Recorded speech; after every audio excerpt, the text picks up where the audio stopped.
Appreciate it. Oh, what a great crowd. So kind. Maury Friedrich, hey, good to see you, Bucks County, PA. Jim Cantori up there in the balcony. Good to have you, man. And good to have you folks, too. Dave Schwartz here. Oh, please, please, please. Thank you.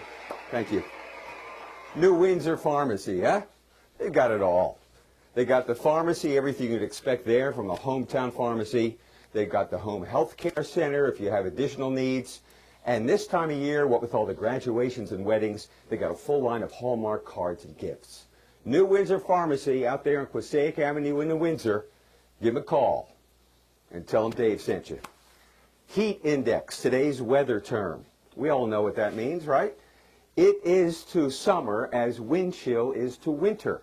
In the winter, the wind makes it feel colder. In the summer, the humidity makes it feel hotter or more uncomfortable. So that's what heat index is the actual feels like temperature, just like the wind chill in winter. And who do we have to thank for that?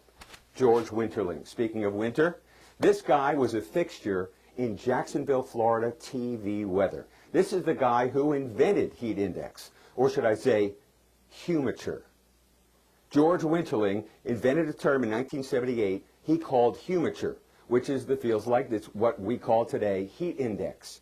Well, the National Weather Service said, George, we like it, we're adopting it. The next year they used it, it was heat index, and that's what we use today. The way you figure it, very simple. You can go online, check a heat index chart just like this. There's your temperature axis right here. Take the temperature if it's 85 or 90, which is going to be around this weekend. Match that up with the relative humidity, and you end up with the heat index. That's it. Now, heat, as you and I know, can be a killer.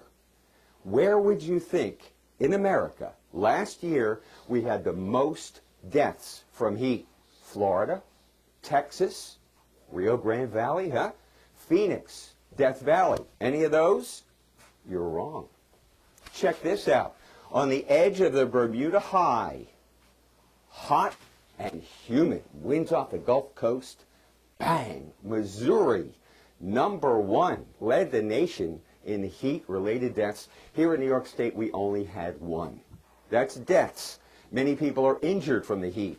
Heat stress, heat cramps, heat stroke, that kind of thing. You've got to take it easy.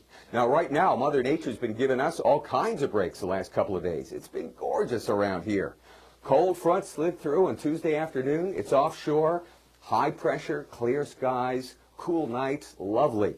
But that's going to change, my friend. This is the last batch of Canadian air into the Hudson Valley for a while. It could be for quite a while.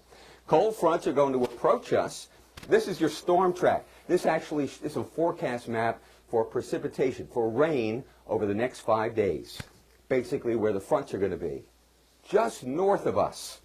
That's where the heaviest rain's going to be, all right? So we're going to stay to the south of it, and this air mass that's over us now will modify, meaning it's going to get warmer, it's going to get more humid, and heat index is going to be something we're going to have to deal with, probably in the low 90s coming up this weekend.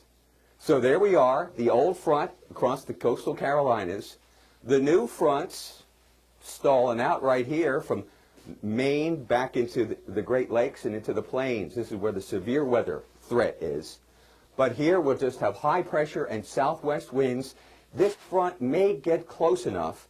We could have an isolated thunder shower here in the Hudson Valley late Friday night and Saturday. Otherwise, warmer and more humid. That's the story for us here in Orange County and elsewhere across the lower Hudson Valley. Good to see you, my friend. I'm meteorologist Dave Schwartz, along with Steve Smith, our graphics supervisor, Mike Smith, and, of course, John Gaudioso, whoever that is. Good to see you. We'll see you next week. Bye-bye.